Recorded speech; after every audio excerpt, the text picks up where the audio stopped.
আজকে শুক্রবার, ফেসবুক 6 লাখ। আর কত চিৎকার করা, আর কত যে টাকা দিয়ে সব হয় না। দেশটাকে প্লিজ ভালোবাসো। আমরা কিছুটা জাতি হিসাবে কিছুটা অকৃতজ্ঞ। আমরা এই বাংলাদেশে আমরা কোনো ভালো মানুষের বাঁচাই রাখি না। কি অবস্থা হবে জানি না, তবে একটা কথা বলতে চাই যে টাকা দিয়ে সব হয় না। দেশটাকে প্লিজ ভালোবাসো। আর কত চিৎকার করা, আর কত আমরা কিছুটা জাতি হিসাবে কিছুটা অকৃতজ্ঞ মনে হয়, আবার অভিশপ্ত হইতে পারে। অকৃতজ্ঞ বলছি এই কারণে, দেখেন আমি নিজে যে স্কুলটাতে পড়াশোনা করছি এটা একজন হিন্দু ভদ্রলোকের দক্ষিণাচরণ, যারা এই ধরনের অবদান রেখে গেছেন আমাদের সমাজে, আমরা কিন্তু তাদের প্রতি কৃতজ্ঞতা প্রকাশ করতে পারি নাই, বরং কিছু কিছু ক্ষেত্রে এদের প্রতি আমরা নির্যাতন করছি।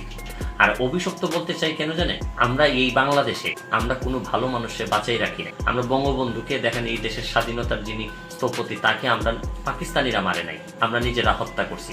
আমাদের যে 4 নেতা ছিলেন, যারা বেঁচে থাকলে, আমি এখনো তাজউদ্দিন সাহেবের কথা পড়ি, সততার কথা পড়ি, এরা যদি বেঁচে থাকতেন বাংলাদেশটা এরকম হইতো না। আমরা